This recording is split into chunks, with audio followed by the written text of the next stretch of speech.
Ahora bien, siendo condición necesaria, no es condición suficiente, sino que Mises explica que para hacer historia hace falta algo más. Es lo que se llama en alemán Verstehen, en inglés understanding, y en español lo hemos traducido como comprensión. El historiador, además, necesita una especial habilidad, un especial arte, no es una ciencia exacta, a través del cual sea capaz de discriminar qué eventos del pasado fueron más relevantes, qué aspectos tuvieron más influencia en los comportamientos humanos, etc. Esto lo llamamos comprensión. Por tanto, la historia exige disponer de una teoría previa y además la comprensión.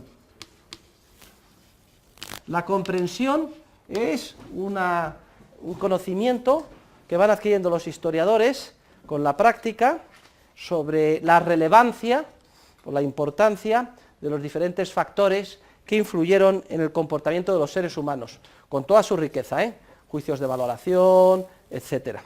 Entonces, esto explica que dos historiadores igualmente formados, igualmente imparciales, no sesgados por razones ideológicas, etcétera, disponiendo de la misma teoría, sin embargo, hagan una presentación de los hechos históricos y una interpretación de los mismos distinta, porque puede ser que su comprensión, que es como si dijéramos el cable que permite enchufar la teoría con los hechos, relativa a la importancia o relevancia de los factores concretos que influyeron en cada comportamiento histórico que analizan, sea distinta.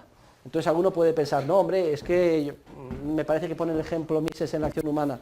Cuando Napoleón decidió conquistar Europa, lo que le movían sobre todo eran ideales de tipo romántico, de extender los principios de la Revolución Francesa y de la libertad por toda Europa. En cambio, todo dice, no era eso, sin embargo, era un megalómano, era un hombre llevado por deseos desproporcionados de grandeza, y eso se le llevó, quizá por lo pequeño que era, tenía un complejo, ya sabe que la gente cuando es pequeña pues tiene complejo, y por tanto pues eso le llevó pues a convertirse pues en casi un criminal. Se dan cuenta cómo hay dos enfoques que uno dice, sobre todo prevaleció una valoración, el otro cree que el juicio de valor que tenía era distinto, que era un paranoico, etcétera, y entonces les puede llevar a una interpretación distinta, aun cuando la teoría base sea la misma y los hechos que analicen sean los mismos. Luego, la comprensión es lo que permite, es el puente que permite aplicar la teoría pura, formal, sobre el complejísimo mundo de los hechos del pasado. Ahora, si bien siempre la teoría es previa a la historia, y de la historia no se puede extraer teoría, hay toda una escuela de economistas que lo que han mantenido es que lo único importante es la historia, que hay que estudiar historia y que de ahí se pueden, analizando muchos casos, la historia sería como el laboratorio, el equivalente al laboratorio de los físicos, y haciendo estudios históricos de ahí se podría, por inducción, extraer conocimientos teóricos. Es un gravísimo error, que es el que cometieron los historicistas de la escuela alemana, Schmoller y compañía, en el siglo XIX, y que aún hoy en día siguen cometiendo legión de economistas positivistas. Se engañan, porque ni siquiera hay historia que tú puedas entender si no dispones de una teoría previa. Y aquellos que piensan que del conocimiento histórico pueden extraer teoría, lo que están utilizando es subrepticiamente debajo de la mesa esquemas conceptuales de tipo teórico que no afloran nunca y generalmente erróneos. Primero tenemos que desarrollar la teoría y luego con eso ponernos manos a la obra para investigar los casos concretos de la historia.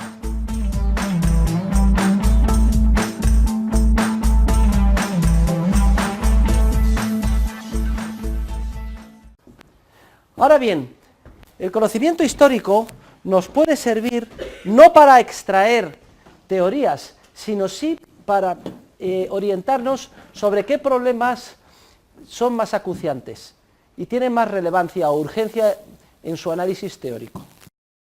Entonces, yo puedo desarrollar toda una teoría económica en un mundo donde el trabajo no cueste esfuerzo. Pero me doy cuenta mirando a mi alrededor e interpretando con la teoría de que dispongo, que para la inmensa mayoría de las personas se produce el principio de la desutilidad del trabajo. A igualdad de circunstancias, a todos nos cuesta trabajar. Y entonces, esto que es un conocimiento histórico, mirando alrededor mío los hechos concretos, históricos, con la teoría de que dispongo, llego a la conclusión de que a la mayor parte de las personas les cuesta esfuerzo trabajar, del principio de la desutilidad del trabajo, pues entonces me indica, bien, voy a circunscribir mi análisis teórico a aquellas acciones humanas en las que se pone de manifiesto que a los protagonistas les supone un sacrificio trabajar, porque me doy cuenta que a efectos prácticos es lo relevante. Entonces, la historia que yo ya soy capaz de interpretar con la teoría previa, me orienta hacia qué problemas son más relevantes y tiene más urgencia estudiar desde el punto de vista teórico. O a lo mejor miro a mi alrededor y pienso, qué barbaridad, han caído los mercados financieros, han quebrado bancos, hay una recesión económica tremenda, esto ya lo veo. Pues entonces voy a dar prioridad en mi análisis teórico a los ciclos económicos. No es que la historia nos permita extraer de ella la teoría, pero que sí que de alguna forma orienta en multitud de ocasiones al investigador sobre qué problemas son más urgentes o relevantes a la hora de merecer su atención. Ahora bien, también cabe que desde el sillón, como dice Mises, y pensando, un teórico se plantee problemas analíticos en relación con cuestiones que todavía no se han dado en la historia. Y eso es lo que quiero indicar con esta fecha. Cabe la elaboración de teorías en relación con fenómenos que se pueden considerar importantes, aunque todavía no han acaecido, pero que por alguna razón el estudioso, el teórico puro, piensa que puede llegar a tener relevancia el día de mañana, en un futuro más o menos lejano. ¿Qué sé yo? Es como si Mises en el año 1911, pensando como teórico, razonara en los siguientes términos, como de hecho razonó. ¿Qué pasaría si desapareciera el patrón oro? Cosa que entonces nadie concebía que podía suceder. Y toda la base del sistema monetario fuera papel moneda puramente fiduciario, y como consecuencia de esto, los gobiernos y bancos centrales manipularan el dinero reduciendo los tipos de interés, y entonces concibe unos eventos que todavía no se han dado nunca, y sin embargo considera que pueden ser relevantes y desarrolla toda una teoría del ciclo, que efectivamente 20, 30, 40 años después adquiere una relevancia enorme, un protagonismo que no se podía imaginar cuando él lo estaba analizando por primera vez. Esto sería el caso de aquellos que desarrollan teorías sin que sigan los dictados de lo urgente en función de lo que observan a su alrededor, pero piensan que pueden llegar a ser relevantes en un futuro más o menos lejano. Y esto se representa por esta flecha que tenemos aquí. Algunas veces se ha dicho que el conjunto de los conocimientos de la teoría y de la historia daría lugar a lo que se llama la economía aplicada, economía teórica que se aplica interpretativamente a los estudios de la historia.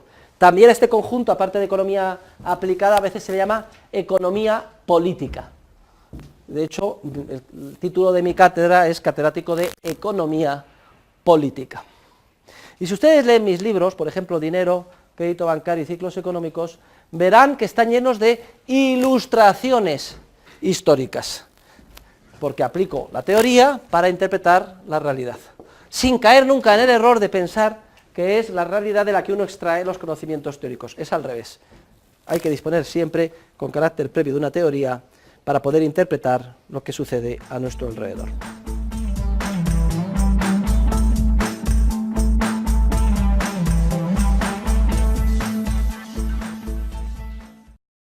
El método de la economía política es un método esencialmente a priorístico y deductivo. ¿Qué significa que el método de la economía política sea a priorístico?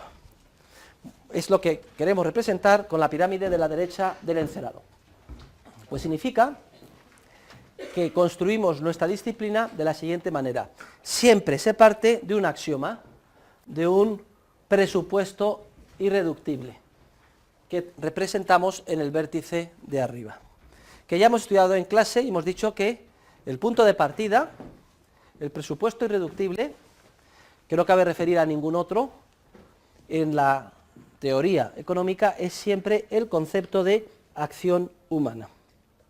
Y ese es un presupuesto irreductible, evidente por sí mismo.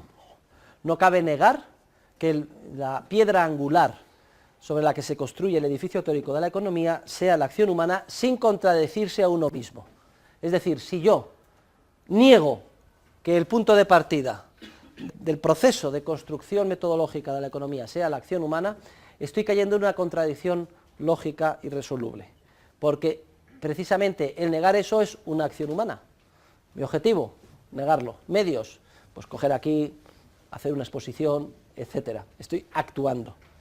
Este es un concepto que además para nosotros es evidente, en el sentido no solo de que no cabe negarlo sin autocontradecirnos, es decir, axiomático, sino que por la íntima experiencia de todos y cada uno de los seres humanos que somos actores, por introspección entendemos lo que es la acción y que ese es el último elemento que no cabe referir a ningún otro a partir del cual construimos nuestra disciplina. Y este conocimiento que explica a partir de la página 77 Mises en la acción humana es no solo es el punto de partida y el axioma, sino que también es la piedra angular teórica. Ya en sí mismo es un conocimiento teórico, siquiera sea embrionario, es decir, de partida. Y como conocimiento teórico, aunque sea muy elemental, ya nos permite interpretar algo de lo que sucede a nuestro alrededor. Permite, como si dijéramos, una interpretación primaria de la realidad histórica. Y esto es lo que quiero representar. Este conocimiento teórico, que es el axioma de partida, ya nos permite interpretar algo de la historia, aunque sea pequeñito, de la historia que nos rodea. Hombre, en el proceso de evolución de nuestra mente también lo podemos entender. Cuando somos pequeños, al que más o al que menos a lo mejor ha tenido un hermano pequeño, etcétera, ¿no? Somos bebés, pues al principio somos casi una planta de recién nacidos. Sí, pero menuda planta, tiene un cerebro con 150.000 millones de neuronas y enseguida aprende. Es que a los pocos días, a las pocas semanas o a los pocos meses ya ha aprendido algo. Y es que si tiene hambre y se llora, se mama. Quien no llora, no mama. Entonces, me dan de comer o me dan el biberón. Esto enseguida lo aprendemos y lo hemos aprendido todos desde pequeños, aunque no nos acordemos, desde que éramos pequeños y pequeñas. Entonces ya empezamos a desarrollar un conocimiento, ya hay una acción, ya nos permite interpretar. Lo que antes eran unas luces, que ahora ya somos capaces de reconocer a nuestra madre, que viene siempre a satisfacer todas nuestras necesidades. No podemos hacer nada, solos. Pero ya estamos interpretando algo de lo que sucede alrededor, gracias a un esquema conceptual que tenemos previo, a priori, que nos permite ver el mundo. Bien, y ya podemos interpretar algo de la realidad que nos rodea, cuando somos pequeños. Y ahora voy a hacer un análisis más a fondo para estudiar las acciones humanas en las cuales supongo que se da el principio de la desutilidad del trabajo. Que he visto antes, pienso que en el mundo histórico que me rodea es el relevante. Luego entonces, el teórico continuamente, como si dijéramos, selecciona parte de la realidad histórica que ha podido interpretar gracias a una teoría previa y la reintroduce en el análisis en forma de supuestos que él considera que pueden ser relevantes. Entonces lo reintroduce en forma de supuestos y a través de la correspondiente cadena de razonamientos lógico-deductivos llega a leyes económicas o teóricas más profundas, más detalladas. Esas leyes económicas más profundas o más detalladas es como si graduáramos las gafas de una manera mucho más ajustada, mucho más calibrada, permiten al teórico, a su vez, interpretar un volumen mucho mayor de fenómenos de la historia. Por eso he puesto aquí la H más grande que la anterior. Y de esa historia que le rodea, que ahora permite interpretar la teoría que tiene con mucho más detalle y de manera más amplia, a su vez puede seleccionar otros supuestos que considera relevantes, que se reintroducen en la correspondiente cadena de razonamientos lógico-deductivos para llegar a leyes económicas todavía más profundas, detalladas, amplias y explicativas, que a su vez permitirían una historia todavía más grande, hacer una historia todavía más amplia, de la que extraer supuestos que se reintroducirían en la correspondiente cadena de razonamientos lógico-deductivos, llegando a leyes todavía más detalladas, más amplias, y así sucesivamente en un proceso de construcción de la ciencia económica que no se termina jamás. Y eso es lo que vamos a hacer juntos, porque la semana que viene vamos a estudiar la acción humana individual, del ser humano solo. Eso es un supuesto, que estamos solos, en la isla de Robinson Crusoe. Está Robinson Crusoe solo, todavía no ha llegado ni viernes. Y vamos a estudiar el principio de la utilidad marginal para un actor aislado. Con eso vamos a poder interpretar más cosas de la realidad histórica y luego daremos lugar a otro supuesto. Vamos a suponer que no está solo, sino que está él con otras personas. Y vamos a seguir con nuestra cadena de razonamiento lógico-deductivo, vamos a hacer una teoría del intercambio de los precios. Pero cuando hagamos la teoría del intercambio de los precios, en un primer momento vamos a suponer que los intercambios son directos, lo que se llama el trueque. Y con eso podemos interpretar fenómenos de la realidad, pero vemos que en la realidad se utiliza dinero. Y entonces vamos a dar entrada al dinero como medio de intercambio común y generalmente aceptado, lo que nos permitirá desarrollar leyes mucho más complejas, la teoría general de los precios en unidades monetarias. Pero luego, la introducción del dinero, veremos que el dinero puede ser público, privado, puede manipularse o no, ampliar o disminuir su cantidad, y qué relaciones tiene con el tipo de interés. Introduciremos supuestos y desarrollaremos toda una teoría del ciclo económico y del capital, y así sucesivamente, de manera cada vez más amplia y más rica. Ese es el proceso a priorístico y deductivo. A priorístico, a priori, en el sentido de que la ciencia económica siempre es a priori, no es una posteriori que se extrae de los conocimientos de la historia, sino que tiene que estar antes, previa a la historia. Se parte de un axioma y se van ampliando las leyes, haciéndose cada vez más complejas, mediante la correspondiente cadena de razonamientos lógico-deductivos y la introducción como supuestos de la teoría de aquellos que consideramos que pueden llegar a ser relevantes.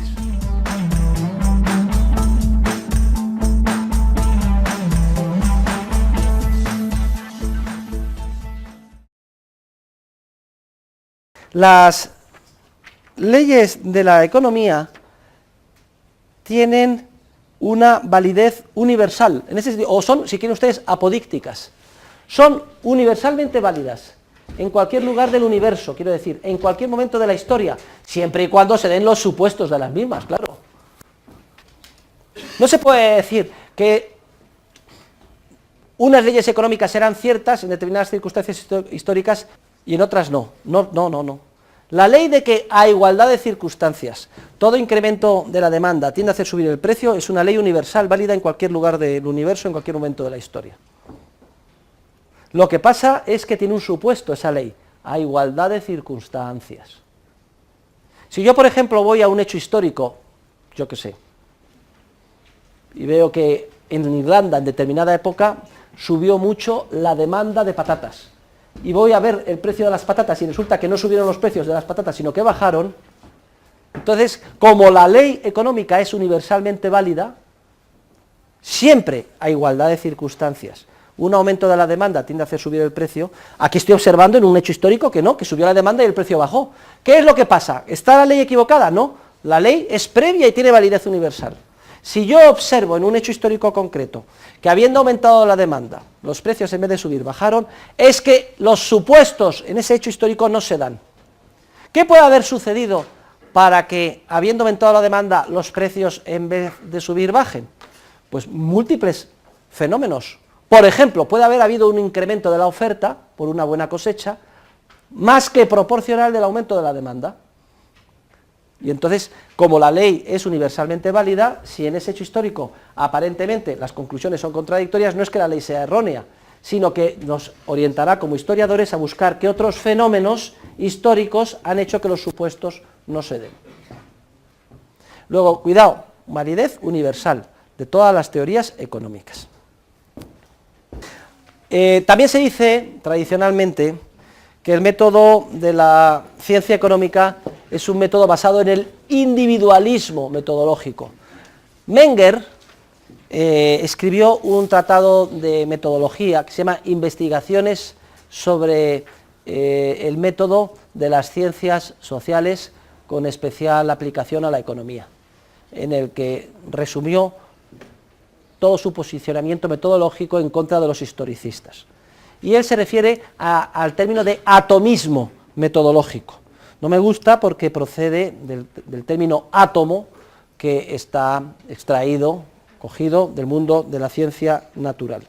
¿Qué significa el individualismo metodológico? O como dice en un primer momento, de manera torpe Karl Menger, el atomismo metodológico. Significa que toda la construcción de la teoría económica ha de ser retrotraíble a la acción humana, a la acción del ser humano como individuo. Es decir, que la acción humana individual es el punto de partida de todo, y que todas las leyes económicas que construyamos juntos y elaboremos juntos, tenemos que ser capaces de fundamentarlas, retrotraerlas hacia atrás, siempre a la acción humana individual. Que el centro sobre el que pivota toda la ciencia económica es el ser humano. Esto es muy bonito porque hace que de la economía la ciencia humanista por excelencia. Luego, por tanto, todas las leyes económicas o pseudo leyes económicas que ustedes estudien el día de mañana o lean o vean comentarios basadas en agregados o en conceptos estadísticos, en las que no sean capaces ustedes de relacionarlas con la acción humana individual, pip, pip, pip, que se encienda una alarma roja, porque seguro que son leyes erróneas, porque se han construido metodológicamente de manera viciada y llevan a conclusiones perjudiciales. En cuanto leyeran en la pizarra de fórmulas relacionando demanda agregada, nivel general de precios, multiplicadores, y ustedes digan, pero ¿y eso cómo se conecta con la acción humana individual? No se conecta con la acción humana individual, son conceptos que medimos los estadísticos y los ingenieros sociales y los manipulamos. Se tiene que encender una luz roja, porque están violando el principio del individualismo metodológico, es decir, de que siempre que construyamos nuestra ciencia seamos capaces de entender qué conexión hay entre las leyes a las que hemos llegado y la acción humana individual. De hecho, Hayek tiene una cita muy popular, famosa, dice que no es exagerado afirmar que todo avance en la ciencia económica se ha producido como resultado de prevalecer este punto de vista subjetivista del individualismo metodológico, y que cuando se viola ese principio, pues se cometen los más graves errores en nuestra disciplina.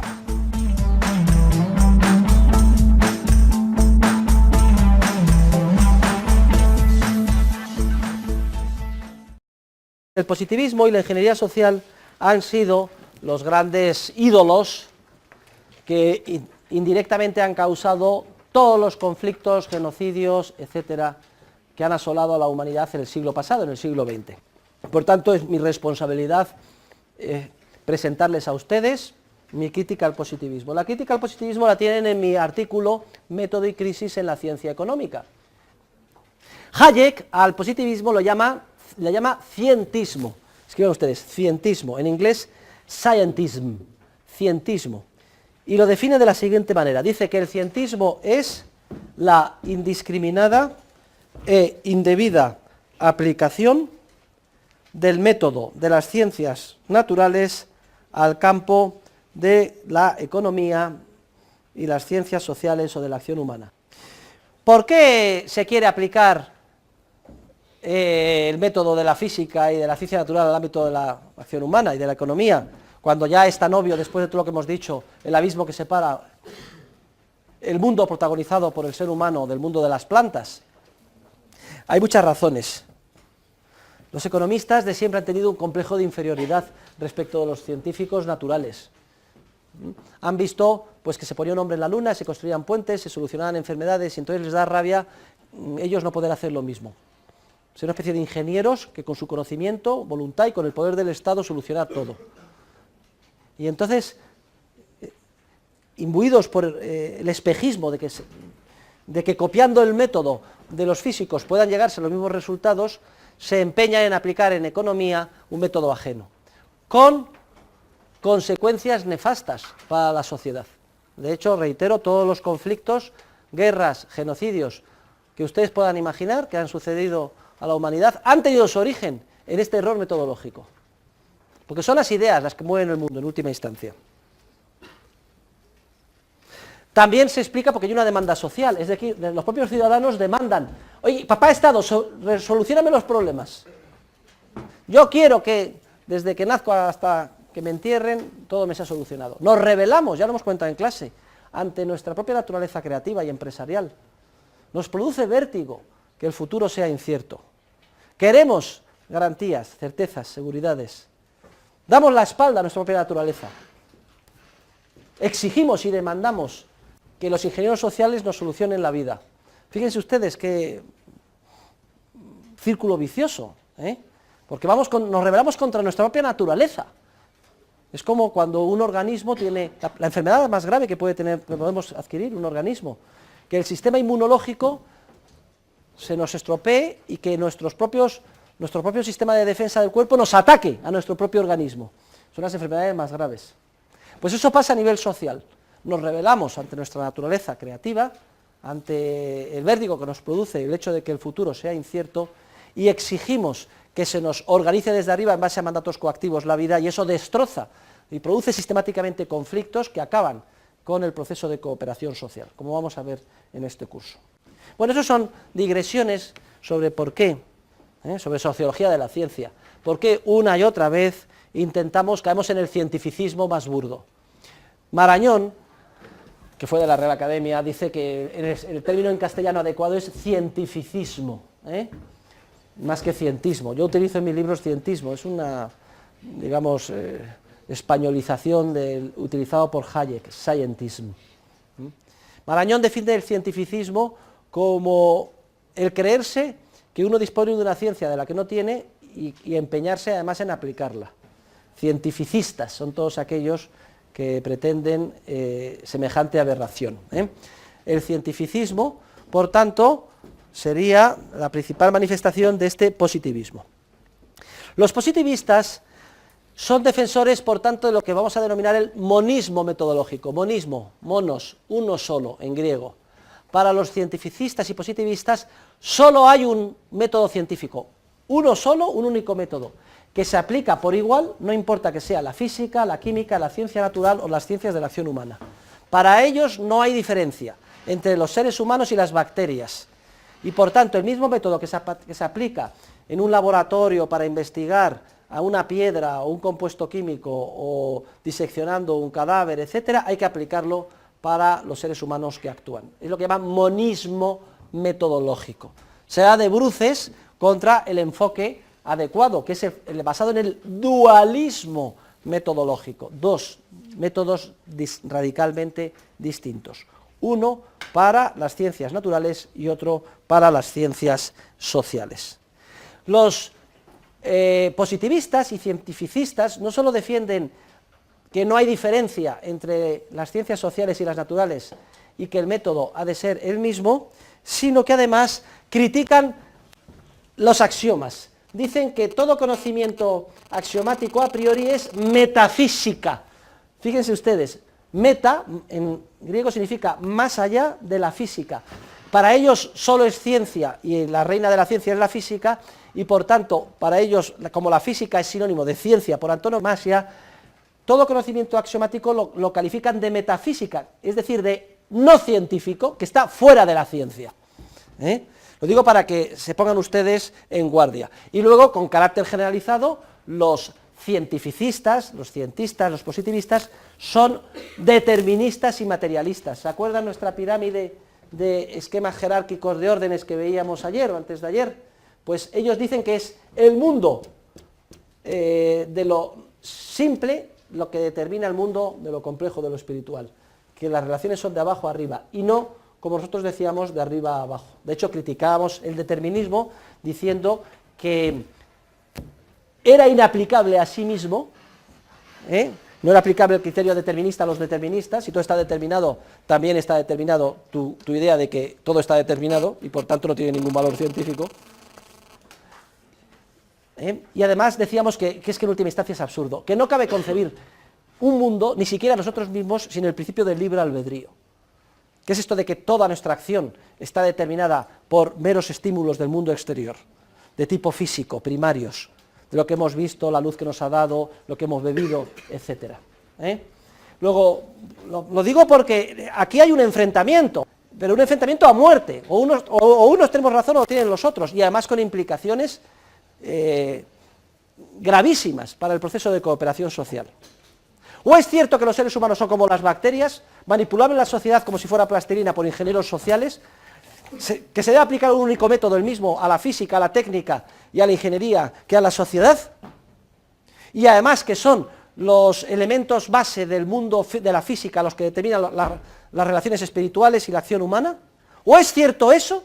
¿O es cierto el posicionamiento adecuado, que es el que se explica aquí, defiendo yo, y es el que hay una diferencia de naturaleza esencial, abismal, entre el ser humano y el resto de los entes del mundo de la naturaleza, que el ser humano, no sabemos por qué, está dotado de una innata capacidad creativa, que hace incierto su futuro, que los hechos de la historia son complejísimos porque no hay variables dada esa capacidad creativa, que es preciso disponer con carácter previo de una teoría, que esa teoría no puede extraerse de la realidad.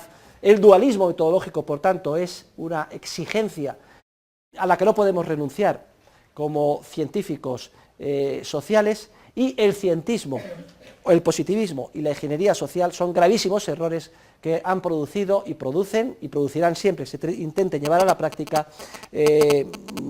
las más catastróficas consecuencias en el ámbito social. Siempre que se quiere manipular la sociedad desde arriba, como si fuéramos ingenieros sociales, destruimos el proceso de cooperación social. Porque precisamente el elemento base no es un átomo, una piedra, un órgano, sino que son seres humanos dotados de una innata capacidad creativa.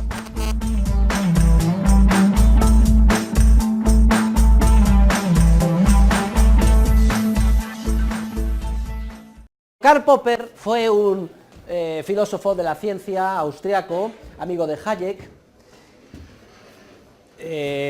Ha tenido una evolución, falleció hace unos años, yo tuve el gusto de conocerle y tratarle, y la verdad es que se considera que Popper, el gran liberal, el gran crítico del positivismo, no nos engañemos, Popper fue un positivista, y por tanto es objeto de todas las críticas e iras de esta cátedra.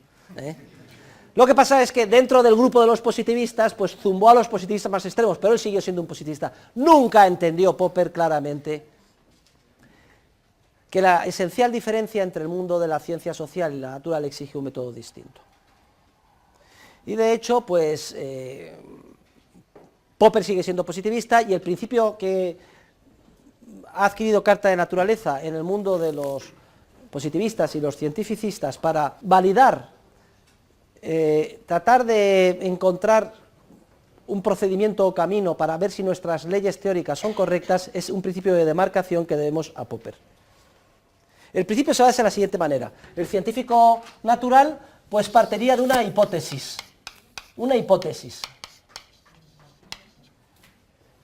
algo que yo creo que puede suceder. Y entonces lo que se trataría es en ir a la realidad mediante un experimento de laboratorio, etcétera, para ver si la realidad es conforme a la hipótesis. Si la realidad es conforme a la hipótesis, si es conforme, entonces se acepta la hipótesis, pero con criterios de provisionalidad. Es una idea típica de Popper, que es de las menos malas. Es decir, bueno, pues como la hipótesis parece que se ve confirmada en la realidad que nos rodea, en el experimento de laboratorio, la aceptamos y consideramos que es cierta mi ley, mi hipótesis, pero cuidado, con criterios de provisionalidad.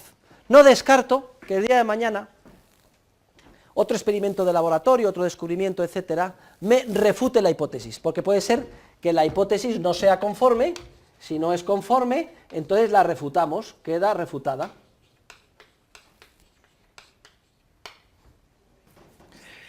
Este poder ir a la realidad para ver si es conforme a la misma o no y es refutada, es lo que los metodólogos llaman la capacidad de que la hipótesis sea falsable.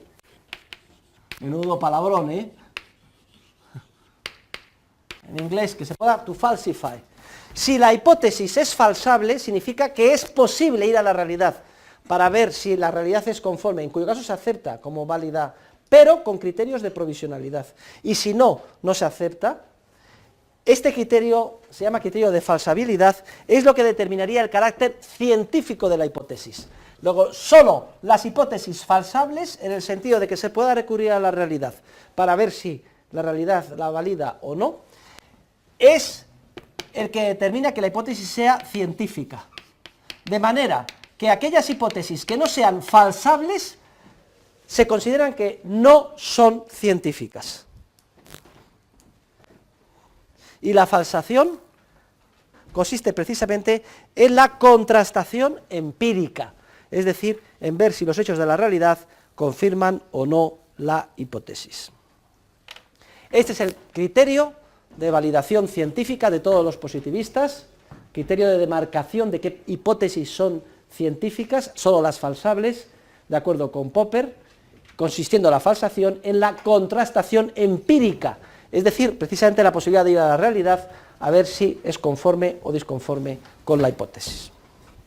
Este es el Popper de los años 30, pero resulta que Popper se murió a finales del siglo pasado y con 90 años, y el Popper, conforme envejeció, cada vez se hizo más austriaco, prácticamente cuando murió era de los nuestros.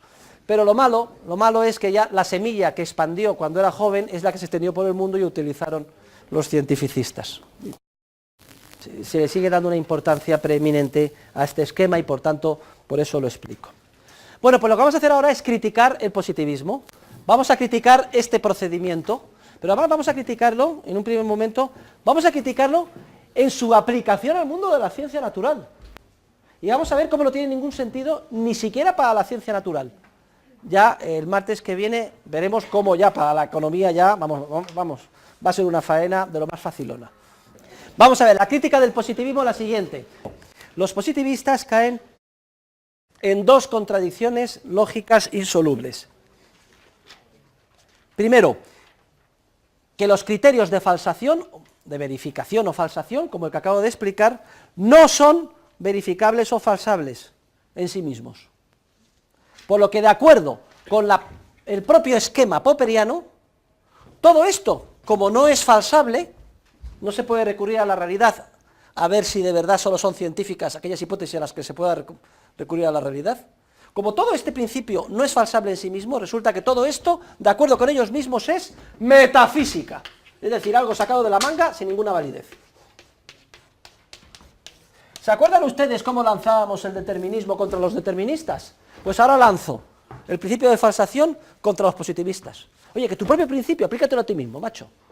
¿Tú puedes recurrir a la realidad para ver si solo son científicas las hipótesis que son falsables? No. Luego, todo lo que has dicho, según tú mismo, no lo digo yo, es pura metafísica, más allá de la ciencia no tiene ningún valor. Pero es que además, para falsar una proposición supuestamente científica o una hipótesis, hay que ir a la realidad para ver si la realidad la conforma o la refuta. Y eso exige dar sentido a la realidad, entender la realidad. Y no hay posibilidad ninguna de entender la realidad si no dispones de una hipótesis previa de tipo teórico que sea cierta ya. Luego, a ver, ¿cómo me solucionas este problemón? Pero dejemos a los científicos de la naturaleza con sus problemas metodológicos. Allá ellos. Nosotros somos economistas y científicos sociales, y resulta que desde el punto de vista de la ciencia social existen 4 razones distintas de estas que hacen imposible la aplicación de este esquema de validación científica en nuestra disciplina y que veremos el próximo martes.